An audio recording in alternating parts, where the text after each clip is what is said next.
শ্বশুর বাড়িতে আমাকে সবাই আদর করত, বিশেষ করে আমার শাশুড়ি আম্মা। তিনি সব সময় আমাকে চোখে হারাতেন। এমনিতে বাপের বাড়িতে আমি কোনো কাজই করিনি, তবুও শ্বশুর বাড়িতে আমি কোনো কাজ করতে গেলে আমার শাশুড়ি মা আমাকে ধমক দিয়ে বলতেন, আমি আছি তো, তুমি কেন কাজ করে নিজের হাতটা নষ্ট করবে? তোমার হাতটা সুন্দর করে রেখে দাও, যখন আমি থাকবো না তখন তুমি কাজ করবে, কেমন? আমার শাশুড়ি আম্মা মাঝে মাঝে এসে আমাকে বলতেন যে বাপের বাড়ি থেকে ঘুরে এসো। আবার আমার বাবা মাও আমাকে দেখতে যেতেন। আমি এটা বলবো না যে বড় বউকে শাশুড়ি আম্মা একটু আদর করেন না, বরং তাকে আমার থেকে একটু বেশি আদর করেন, যেহেতু উনি হচ্ছেন বড় বউ। কিন্তু তারপরেও বড় ভাবি সবসময় আমাকে হিংসে করত। যেমন আমার বাবা মা আসলে তাদের সামনে কটু কথা বলতো। আমার শাশুড়ি মা চোখ গরম করলেও সে থামতো না, এটা না ওটা কোনো একটা অজুহাতে কথা শুনিয়ে দিত। প্রথম যখন আমার বাবা মা শ্বশুর বাড়িতে এসেছিল তখন বড় ভাবি বলেছিল, ইস, আপনারা কি ফার্নিচার গুলো দিয়েছেন, একটুও ভালো না, কেমন ঘুনে ধরে গেছে, মেয়ে বিয়ে দিয়েছেন, ভালো কিছু দিতে পারলেন না? তো এই কথা শুনে আমার বাবা মা অনেক মন খারাপ করে। আমি বাবা মাকে বোঝানোর চেষ্টা করতাম, দেখো তুমি মন খারাপ করো না, ভাবি একটু এরকমই। কিন্তু আমার বাবা মা ভাবতো যে সবাই মনে হয় আমার সাথে এরকম ব্যবহারই করে। তো যাই হোক,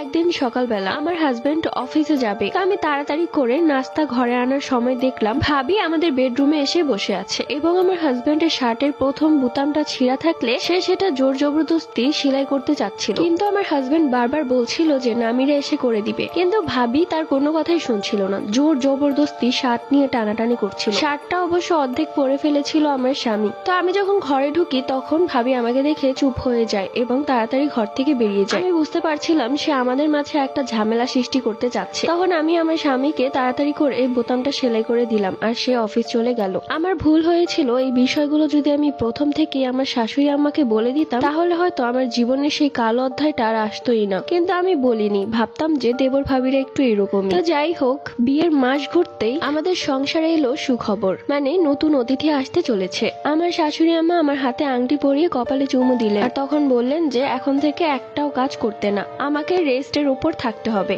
আমার ভাবি এতে অনেক বেশি জ্বলছিল, কেননা তার বিয়ের 3 বছর হয়ে গেছে কিন্তু সে এখনো মা হতে পারেনি। তো যাই হোক, গর্ভবতী অবস্থায় মুড সুইং হয় এটা আমি জানি। তো মাঝে মাঝে আমার খুব কান্না পেতো, আবার মেজাজ গরম হয়ে যেত। সেই সময়টাতে আমার শাশুড়ি আম্মা এবং আমার হাজবেন্ড আমাকে অনেক সাপোর্ট করেছে। তো আমার যখন প্রেগন্যান্সির 4 মাস তখন রাতের বেলা আমি শুয়েছিলাম। আমার স্বামী সেই দিন বাড়িতে ছিল না, সে একটা কাজে তার বন্ধুর বাসায় আটকে ছিল। আমি ঘরের দরজা খোলাই রেখেছিলাম, কেননা আমি জানতাম যে আমার স্বামী রাতে হলেও চলে আসবে, কিন্তু সেই দিন আর সে আসেনি। তো যাই হোক, আমি এমনিতে ঘরের লাইট অন করে ঘুমাতে পারি না, পুরো ঘর অন্ধকার ছিল। তখন আমি গভীর ঘুমে আচ্ছন্ন। হঠাৎই আমি অনুভব করি যে কেউ আমার চুল ধরে একটা টান দিয়ে ছিঁড়ে ফেললো। সাথে সাথে আমার ঘুম ভেঙে গেল। আমি যখন এই কাত হই তখন দেখলাম যে এই পাশে কেউ নেই। এরপর আবারও ঘুমিয়ে পড়ি। কিছুক্ষণ পর আবার আমার চুল ধরে কেউ টান দেয়। পরবর্তী গল্প পার্ট 3 তে।